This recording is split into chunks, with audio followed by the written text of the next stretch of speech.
മരുഭൂമിയിലെ ശക്തമായ കാറ്റിൽപ്പെട്ട് ഒരു പനയുടെ വിത്ത് മണൽപ്പരപ്പിന് ഏറെ അടിയിലേക്ക് ആഴ്ന്നുപോയി.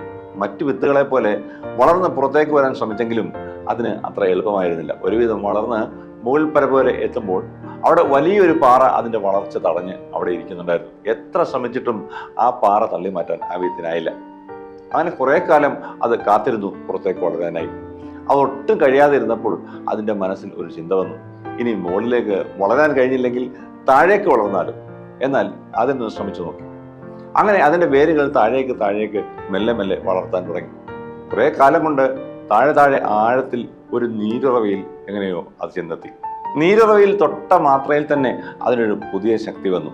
അത് മുളയെടുക്കാൻ തുടങ്ങി. മുള മുകളിലേക്ക് വളരാൻ തുടങ്ങി. എന്നാൽ പഴയതുപോലെ ആ വലിയ പാറ അവിടെ തന്നെ ഉണ്ടായിരുന്നു. അതിന് പുറത്തേക്ക് വളരാൻ കഴിഞ്ഞില്ല. കുറെ ശ്രദ്ധിച്ചപ്പോൾ അതിനിടയിലൂടെ ഒരു വിടവ് പുറത്തേക്ക് കാണുന്നുണ്ടായിരുന്നു. ആ ചെറിയ വിടവിലൂടെ ആ വിത്ത് പുറത്തേക്ക് വളരാൻ തീരുമാനിച്ചു. അങ്ങനെ മെല്ലെ പുറത്തേക്ക് വന്ന വിത്ത് പതുക്കെ വളർന്ന് മുകളിലേക്ക് വന്നു. മരുഭൂമിയിലെ ഏറെക്കാലത്തെ വലിയ കാറ്റും ഇതിന്റെ വളർച്ചയും ആ വലിയ പാറയെ ഒരു മണൽ ചുഴിയിലേക്ക് മറിച്ചു കളഞ്ഞു. വളർച്ചയെ രൂപപ്പെടുത്താനും പ്രതിസന്ധികൾ വേണം. ഞാൻ പള്ളിക്കൂടം ആരംഭിക്കുന്നു. എല്ലാ കൂട്ടുകാർക്കും സ്വാഗതം. പ്രസവിച്ചു കഴിഞ്ഞ് ലോകത്തിലേക്ക് പിറന്നു വീഴുന്ന കുഞ്ഞിനെ അമ്മമാർ സംരക്ഷിക്കുന്നു. പക്ഷെ ആത്യന്തികമായി അത് ദൈവത്തിൻ്റെ സംരക്ഷയാണ്. നമ്മുടെ ലൈഫ് സ്കിൽസ്, ജീവിത നിപുണതകൾ, അത് മെച്ചപ്പെടുത്തിയെടുക്കാനും കൂടെ ഈ അവധിക്കാലം നമുക്ക് ഈ ലൈഫ് സ്കിൽസ് എന്ന് പറയുന്ന ജീവിതത്തിലെ പുതുമയുള്ള സാഹചര്യങ്ങളും പ്രയാസമുള്ള സാഹചര്യങ്ങളും ഒക്കെ തരണം ചെയ്യാൻ നമ്മൾ ആർജിച്ചിരിക്കേണ്ട 10 കഴിവുകളാണ്. KYC അപ്ഡേറ്റ് ചെയ്യാൻ പരിചിതമല്ലാത്ത ലിങ്ക് ഓപ്പൺ ചെയ്യുന്നത് കള്ളന്മാർക്കായി നിങ്ങളുടെ വാതിൽ തുറക്കുന്ന പോലെയാണ്.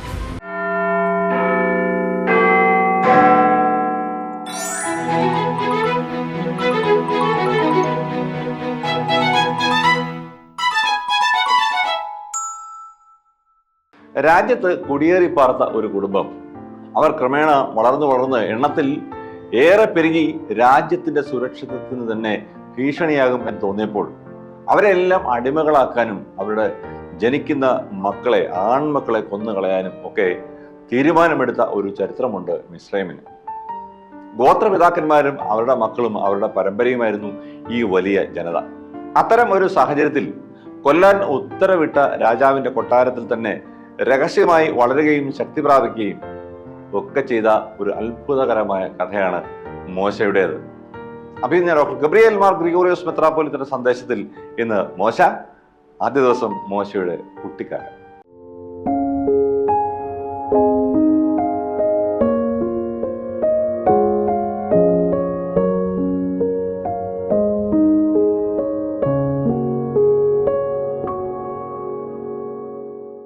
പിതാവിൻ്റെയും പുത്രൻ്റെയും പരിശുദ്ധാത്മാവിൻ്റെയും നാമത്തിൽ തനിക്ക് സ്തുതി.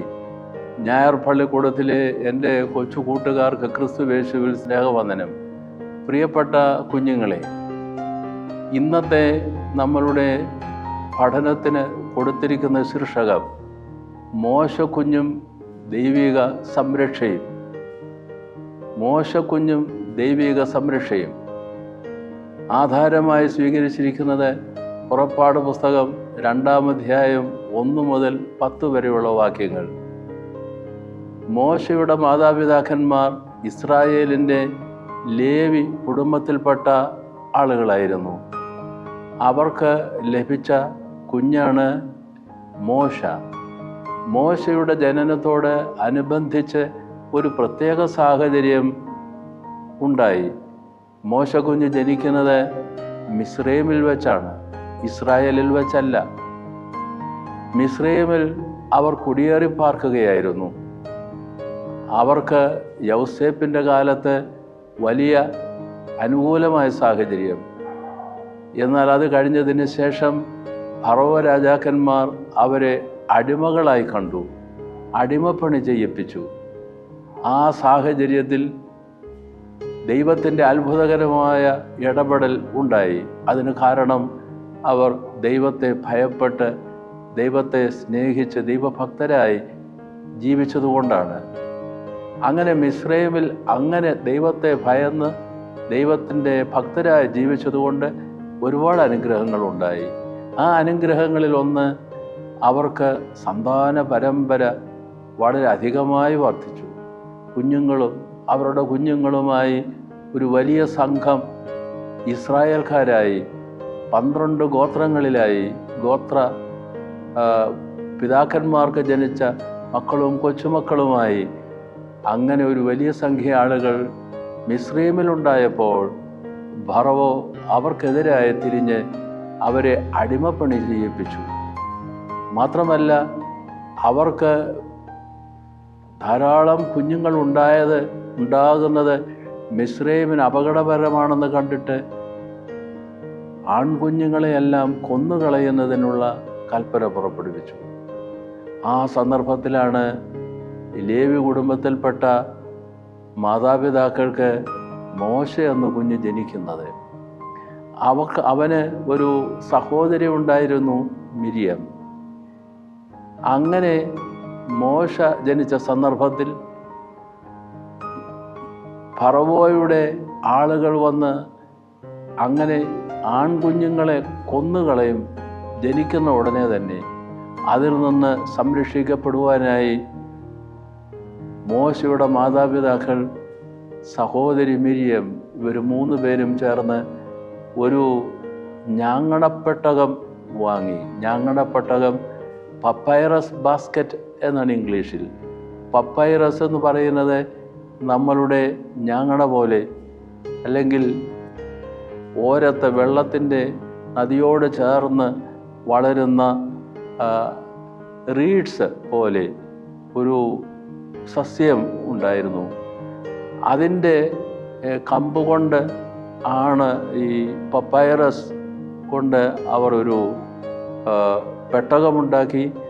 ആ പെട്ടകം വാട്ടർ പ്രൂഫാക്കുന്നതിന്, വെള്ളം കയറാതിരിക്കുന്നതിന് വേണ്ടി കീലും പശയും തേച്ച് സജ്ജമാക്കി മോശക്കുഞ്ഞിനെ അതിൽ കിടത്തി ഈ ഓരത്തുള്ള നദിയുടെ തീരത്തുള്ള ഞാങ്ങണകളുടെ ഇടയിൽ, റീഡ്സിൻ്റെ ഇടയിൽ ആ പെട്ടകം വെച്ചു. മിരിയാം ദൂരെ മാറി നോക്കി നിന്നു. ആ കടവിലാണ് ഫറവോയുടെ മകൾ കുളിക്കാനും മറ്റുമായി വരിക, വിനോദത്തിനായി വരിക. അങ്ങനെ വന്ന സന്ദർഭത്തിൽ ശ്രദ്ധിച്ചു ഒരു കുഞ്ഞിൻ്റെ കരച്ചിൽ. അത് പെട്ടകത്തിൽ ഒരു കുഞ്ഞ് കിടന്ന് കരയുന്നു. അവൾ തോഴിമാരിൽ ഒരാളെ വിട്ട് ആ കുഞ്ഞിനെ എടുപ്പിച്ചു കൊണ്ടുവന്നു. സുന്ദരനായ ഒരു ആൺകുട്ടി. ആ ഫറവോയുടെ മകൾ മോശക്കുഞ്ഞിനെ എടുത്ത് വളർത്തുവാൻ തീരുമാനിക്കുന്നു. ഉടനെ മിരിയാം പ്രത്യക്ഷപ്പെട്ടു. സഹോദരി മിരിയാം പ്രത്യക്ഷപ്പെട്ടു. എന്നിട്ട് ആ കുഞ്ഞിനെ വളർത്തുവാൻ മോശയുടെ അമ്മയെ തന്നെ ഏൽപ്പിച്ചു. മോശയുടെ അമ്മയാണെന്ന് വെളിപ്പെടുത്തിയില്ല.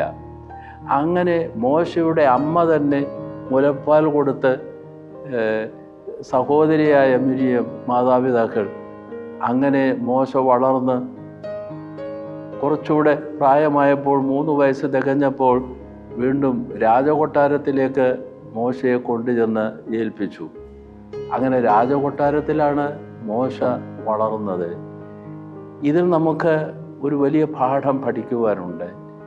ഇത് നമ്മൾ സൺഡേ സ്കൂളുകളിലുമൊക്കെ പഠിച്ചിട്ടുള്ളതാണ്. പക്ഷേ ഈ സന്ദർഭത്തിൽ നമ്മളത് വായിക്കുമ്പോൾ ഒരു പ്രത്യേക തലക്കെട്ടിലാണല്ലോ. എന്താണ്?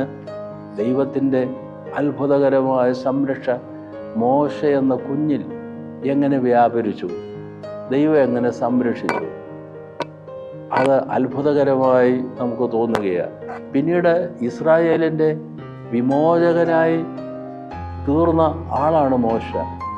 ഇസ്രായേൽ മക്കൾ മിസ്രൈമിലായിരുന്നു. ആ അടിമത്തത്തിൽ നിന്ന് അവരെ കനാനിലേക്ക്, അവരുടെ സ്വന്തം നാട്ടിലേക്ക് തിരികെ കൊണ്ടുപോകുന്നതിനുള്ള, വാഗ്ദത്ത നാട്ടിലേക്ക് തിരികെ കൊണ്ടുപോകുന്നതിനുള്ള നിയോഗം മോശ പിൽക്കാലത്ത് സ്വീകരിക്കുകയുണ്ടായി. നമുക്ക് ഇവിടെ പ്രത്യേകം ശ്രദ്ധിക്കുവാനുള്ളത്, ദൈവം നമ്മളെ സംരക്ഷിക്കുന്നു. കുഞ്ഞുങ്ങളെ, നിങ്ങൾ അമ്മമാരുടെ ഉദരത്തിൽ ഒരു കൊച്ചു ഭ്രൂണമായി പിറക്കുകയായിരുന്നു. അങ്ങനെ പിറന്ന നാം ഓരോരുത്തരും അമ്മയുടെ ഉദരത്തിൽ വളർന്ന് 9 മാസം അമ്മയുടെ ഉദരത്തിൽ സംരക്ഷിക്കപ്പെടുകയാണ്. പ്രസവിച്ചു കഴിഞ്ഞ് ലോകത്തിലേക്ക് പിറന്നു വീഴുന്ന കുഞ്ഞിനെ അമ്മമാർ സംരക്ഷിക്കുന്നു. പക്ഷേ ആത്യന്തികമായി അത് ദൈവത്തിൻ്റെ സംരക്ഷയാണ്. അമ്മയുടെ ഗർഭപാത്രത്തിലുള്ളപ്പോഴും പിറന്ന് വീണ് കഴിഞ്ഞും പാകമാകുന്നത് വരെ, വളരുന്നത് വരെ അത്ഭുതകരമായ ദൈവത്തിൻ്റെ ഇടപെടൽ നാം ഓരോരുത്തരിലും കുഞ്ഞായിരിക്കുമ്പോൾ, അമ്മയുടെ ഉദരത്തിലായിരിക്കുമ്പോൾ തന്നെ, അതിനുശേഷവും ശൈശവത്തിലും ബാല്യത്തിലും അത്ഭുതകരമായ ദൈവത്തിൻ്റെ സംരക്ഷയുണ്ട് എന്ന പാഠം നമുക്ക് പ്രത്യേകം പഠിക്കണം. മോശക്കുഞ്ഞിൻ്റെ ഈ അത്ഭുതകരമായ വിടുതൽ, മരണത്തിൽ നിന്നുള്ള രക്ഷ, അതുപോലെ തന്നെ രാജകൊട്ടാരത്തിൽ വളരുവാനുള്ള ഭാഗ്യം, അതിൻ്റെ ഫലമായി അവനുണ്ടായ വിദ്യാഭ്യാസം, ഭക്ഷണം, ഈ കാര്യത്തിലൊക്കെയുള്ള കരുതൽ, ഇതെല്ലാം നമുക്ക് കാണാൻ സാധിക്കും. ദൈവം നമ്മൾ ഓരോരുത്തരെയും സംരക്ഷിക്കുന്നു.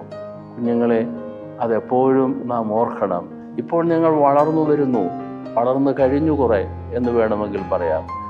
എന്നാൽ ദൈവം ഇത്രയും വളർത്തി നമ്മളെ എടുക്കുകയായിരുന്നു. ദൈവത്തിൻ്റെ അത്ഭുതകരമായ സംരക്ഷ നമ്മോടൊപ്പം ഉണ്ട് എന്ന് നമ്മൾ പ്രത്യേകമായി പഠിക്കുന്നു. പുറപ്പാട് പുസ്തകം 2-ാം അധ്യായം 1 മുതൽ 10 വരെയുള്ള വാക്യങ്ങൾ തീർച്ചയായും നാം വായിക്കണം. അവിടെ ദൈവം എങ്ങനെ അത്ഭുതകരമായി മോശക്കുഞ്ഞിൻ്റെ ജീവിതത്തിൽ ഇടപെട്ടു, എങ്ങനെ സംരക്ഷ നൽകി, പിൽക്കാലത്ത് ഈ മോശ ഒരു വലിയ ദൗത്യ നിർവഹണത്തിനായി നിയോഗിക്കപ്പെടുന്നു. ഇതെല്ലാം നമ്മളുടെ മനസ്സിലേക്ക് വരികയായി. കുഞ്ഞുങ്ങളെ, തമ്പുരാൻ്റെ സംരക്ഷ തുടർന്നും നാം ഏവരിലും എപ്പോഴും ഉണ്ടായിരിക്കുമാറാം.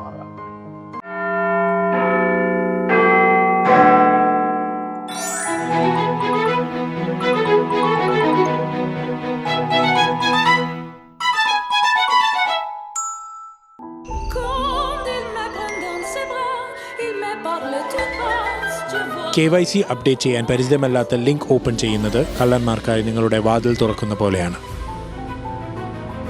നിൽക്കൂ, ചെക്ക് ചെയ്തോ ലിങ്ക് സുരക്ഷിതമാണോ? അയച്ചത് നിങ്ങളുടെ ബാങ്ക് തന്നെയല്ലേ?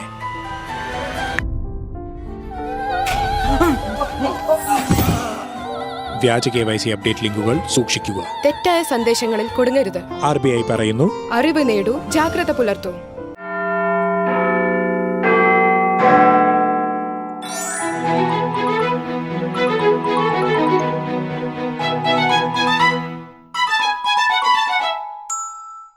അവധിക്കാലം നമ്മുടെ കൂട്ടുകാരെല്ലാം ഏറെ സമയം ഓൺലൈനിൽ ചെലവാക്കാനുള്ള സാധ്യത വളരെ കൂടുതലാണ്.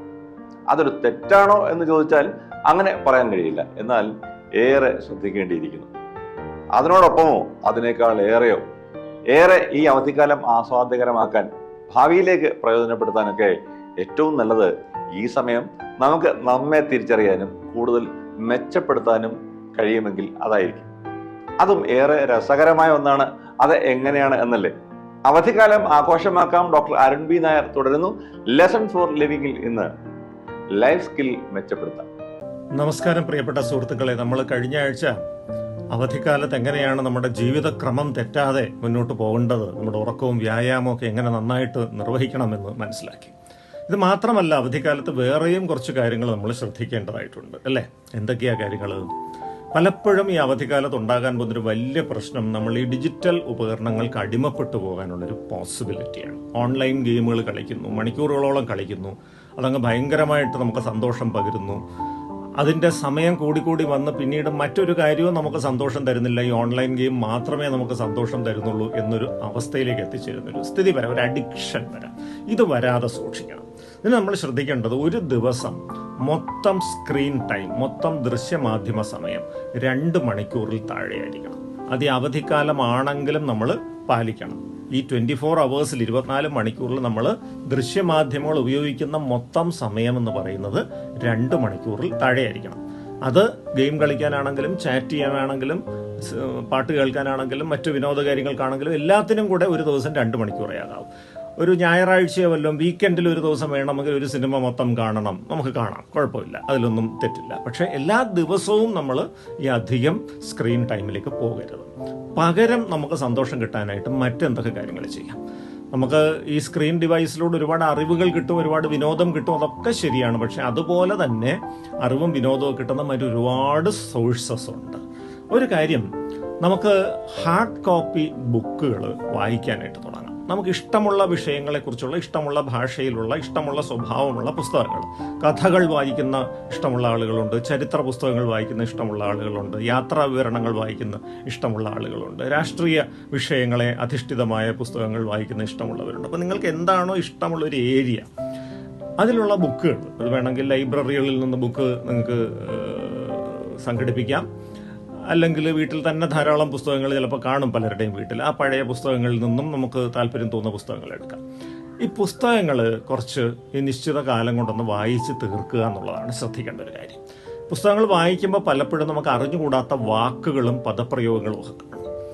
അതിൻ്റെ അർത്ഥം എന്താണ് എന്ന് ഒന്ന് നോക്കി കണ്ടുപിടിക്കുക. ഇന്നത്തെ കാലത്ത് വലിയ പ്രയാസമൊന്നുമില്ല. പണ്ടൊക്കെ ഡിക്ഷണറിയൊക്കെ എടുത്ത് നോക്കണമായിരുന്നു. പക്ഷേ ഇന്നിപ്പോൾ ഒരു വാക്കിൻ്റെ അർത്ഥം അറിഞ്ഞുകൂടെങ്കിൽ നമുക്ക് ഇൻ്റർനെറ്റിൽ തന്നെ നമുക്ക് നോക്കി കണ്ടുപിടിക്കാവുന്നതാണ്.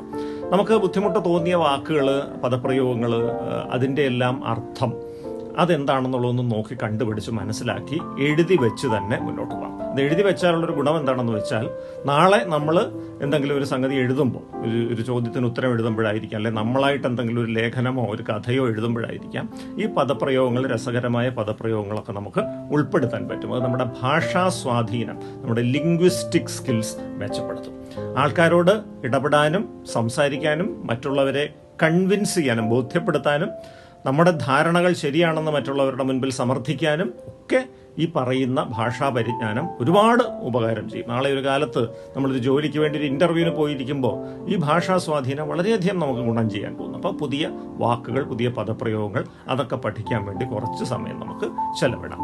ഇതോടൊപ്പം ശ്രദ്ധിക്കേണ്ട മറ്റൊരു പ്രധാനപ്പെട്ട കാര്യം എന്ന് പറയുന്നത്, നമുക്ക് ഒരുപാട് എക്സ്ട്രാ കരിക്കുലർ ടാലൻറ്റുകൾ ഉണ്ടാവും, പാഠ്യേതരമായിട്ടുള്ള കഴിവുകൾ. ആ കഴിവുകൾ തേച്ചു മിനുക്കാനുള്ളൊരു അവസരമായിട്ട് കൂടെ ഈ അവധിക്കാലത്ത് നമുക്ക് ഉപയോഗപ്പെടുത്താം. അപ്പോൾ പാട്ട് ഇഷ്ടമുള്ള ആളുകൾ പാട്ട് പഠിക്കാൻ പോവുക, സംഗീത ഉപകരണങ്ങൾ വായിക്കുന്ന ഇഷ്ടമുള്ളൊരു വ്യക്തി അത് പരിശീലിക്കാനായിട്ട് പോവുക, അല്ലെങ്കിൽ മറ്റെന്തെങ്കിലും അതേപോലെയുള്ള എന്ത് കലാരൂപമാണോ നമുക്ക് ഇഷ്ടമായിട്ടുള്ളത് അതിൻ്റെ പരിശീലനങ്ങൾ നമുക്ക് ഇഷ്ടമുള്ളതുപോലെ നമുക്ക് നേടിയെടുക്കാനായിട്ട് ശ്രമിക്കാം. ഇതുവഴി നമ്മൾ ഈ അവധിക്കാലമൊക്കെ കഴിഞ്ഞ് ചെല്ലുമ്പോൾ നമുക്കൊരു പുതിയൊരു സ്കില്ല് ഡെവലപ്പ് ചെയ്യണം. ഓൾറെഡി ഉള്ളൊരു സ്കില്ലാണ്, അത് കുറച്ചുകൂടെ തേച്ചു മിനുക്കി നല്ല രീതിയിൽ അത് ഉപയോഗപ്പെടുത്താൻ പറ്റുന്ന രീതിയിലേക്ക് നമ്മൾ സ്വയം ഒന്ന് പാകപ്പെടുകയാണ്. ഇതോടൊപ്പം പ്രധാനപ്പെട്ട മറ്റൊരു കാര്യം കൂടെ ഉണ്ട്, നമ്മുടെ ലൈഫ് സ്കിൽസ്, ജീവിത നിപുണതകൾ, അത് മെച്ചപ്പെടുത്തിയെടുക്കാനും കൂടെ ഈ അവധിക്കാലം നമുക്ക് ഉപയോഗപ്പെടുത്തും. ഈ ലൈഫ് സ്കിൽസ് എന്ന് പറയുന്ന ജീവിതത്തിലെ പുതുമയുള്ള സാഹചര്യങ്ങളും പ്രയാസമുള്ള സാഹചര്യങ്ങളും ഒക്കെ തരണം ചെയ്യാൻ നമ്മൾ ആർജിച്ചിരിക്കേണ്ട 10 കഴിവുകളാണ്. നമ്മുടെ ആശയവിനിമയ ശേഷി തൊട്ട് അനുതാപം വരെയുള്ള 10 കാര്യങ്ങൾ ഇതിനകത്ത് പ്രധാനമായിട്ട് വരുന്നുണ്ട്. അപ്പോൾ ഈ ലൈഫ് സ്കിൽസ് മെച്ചപ്പെടുത്തിയെടുക്കാൻ 2-3 കാര്യങ്ങൾ ചെയ്യാൻ പറ്റുന്ന ഒന്ന് സൗഹൃദങ്ങളാണ്. സുഹൃത്തുക്കൾ ഉണ്ടാവണം, നല്ല സുഹൃത്തുക്കൾ ഉണ്ടാവണം, അവരോടൊപ്പം സമയം ചെലവഴിക്കണം, അവരുടെ ജീവിതത്തിൽ നടക്കുന്ന കാര്യങ്ങളൊക്കെ മനസ്സിലാക്കണം, കേട്ട് മനസ്സിലാക്കണം. ലൈഫ് സ്കിൽസുമായി ബന്ധപ്പെട്ട നല്ല ക്ലാസ്സുകൾ നമുക്ക് ലഭിക്കുമെന്നുണ്ടെങ്കിൽ തീർച്ചയായിട്ടും പോയി അവിടെ ഇരുന്ന് അത് കേൾക്കുന്നതും നല്ലതാണ്. ജീവിതത്തിൽ അനുഭവസമ്പന്നരായ മുതിർന്ന വ്യക്തികൾ, അത് വീട്ടിലുള്ളവരാകാം, അധ്യാപകരാകാം, പുരോഹിതന്മാരാകാം, അവർ പറയുന്ന അവരുടെ ജീവിത അനുഭവങ്ങൾ ശ്രദ്ധാപൂർവ്വം കേൾക്കുക. ഒരുപക്ഷെ നമ്മൾ ഒരിക്കലും കടന്നു ചെന്നിട്ടില്ലാത്ത ജീവിത അനുഭവങ്ങൾ അവർക്കുണ്ടാകാം. അത് കേൾക്കുമ്പോൾ നമ്മൾ കൂടുതൽ സമ്പന്നരാകുകയാണ്, എൻറിച്ച്ഡ് ആവുകയാണ്. ഇത് കൂടാതെ നമ്മൾ ആഴ്ചയിൽ ഒരിക്കൽ നമുക്ക് ചെയ്യാൻ പറ്റുന്നൊരു നല്ല കാര്യമുണ്ട്. അത് നമ്മുടെ ജീവിതത്തിൽ നമ്മളെപ്പോലെ ഭാഗ്യം കിട്ടിയിട്ടില്ലാത്ത കുറച്ചധികം ആളുകളുണ്ട്. നിർഭാഗ്യവാന്മാരായ നമ്മുടെ സഹോദരന്മാരുണ്ട്. അനാഥ മന്ദിരങ്ങളിൽ കഴിയുന്നവർ, രോഗബാധിതരായി കഷ്ടപ്പെടുന്നവർ, വയോജന മന്ദിരങ്ങളിൽ കഴിയുന്നവർ, മറവി രോഗം ബാധിച്ച് ഓർമ്മയൊക്കെ നഷ്ടപ്പെട്ട് ചില സെൻറ്റേഴ്സിൽ കഴിയുന്നവർ, ക്യാൻസർ ബാധിച്ച് വേദന അനുഭവിക്കുന്നവർ. അപ്പം ഇങ്ങനെയൊക്കെയുള്ള ആളുകൾ കഴിയുന്ന ധാരാളം കേന്ദ്രങ്ങൾ നമ്മുടെ വീട്ടിനടുത്തൊക്കെ തന്നെ ഉണ്ടാവും. ഇത്തരം ഏതെങ്കിലും സ്ഥലങ്ങളിൽ ആഴ്ചയിൽ ഒരു ദിവസമെങ്കിലും ഒന്ന് സന്ദർശിക്കുക. പെയിൻ ആൻഡ് പാലിയേറ്റീവ് കെയർ സേവനങ്ങൾ, സാന്ത്വന ചികിത്സാ സേവനങ്ങൾ ഗ്രാമപഞ്ചായത്തുകളും ഒക്കെ ചെയ്യുന്നു. അത്തരം ടീമുകളോടൊപ്പം പോയി കിടപ്പ് രോഗികളായി കിടക്കുന്ന ആളുകളെ ഉണ്ടെങ്കിൽ അവരോടൊന്ന് സംസാരിക്കുക. അവരുടെ ജീവിതത്തിൽ അവരനുഭവിച്ചിട്ടുള്ള കാര്യങ്ങൾ ഒന്ന് മനസ്സിലാക്കുക. അതുവഴി നമുക്കൊരു ധാർമ്മിക ശുദ്ധീകരണം, ഒരു മോറൽ പ്യൂരിഫിക്കേഷൻ ഒരു അവസ്ഥയുണ്ട്. നമ്മുടെ ജീവിതത്തിൽ നമ്മൾ എത്രമാത്രം ഭാഗ്യം ചെയ്തവരാണ്. നമ്മൾ ഈ പ്രയാസം അനുഭവിക്കുന്ന ആളുകളുമായിട്ട് നമ്മുടെ ജീവിതം താരതമ്യം ചെയ്യുമ്പോഴാണ് നമ്മൾ എത്ര ഭാഗ്യം ചെയ്തവരാണെന്ന് തിരിച്ചറിയുന്നത്. അത് കൂടുതൽ നന്ദിയുള്ളവരായി മാറാൻ നമ്മളെ സഹായിക്കും. കൂടുതൽ കാരുണ്യത്തോടെ മറ്റുള്ളവരോട് പെരുമാറാൻ നമ്മളെ സഹായിക്കും. നമ്മുടെ മാതാപിതാക്കളോടും സഹോദരങ്ങളോടും നമ്മൾ റോഡിൽ പരിചയപ്പെടുന്ന വ്യക്തികളോടുമൊക്കെ കൂടുതൽ ആർദ്രതയോടെ പെരുമാറാൻ നമ്മളെ അത് സഹായിക്കും. നമ്മുടെ വ്യക്തിത്വത്തെ തന്നെ അത് മാറ്റിമറിക്കുകയും ചെയ്യും.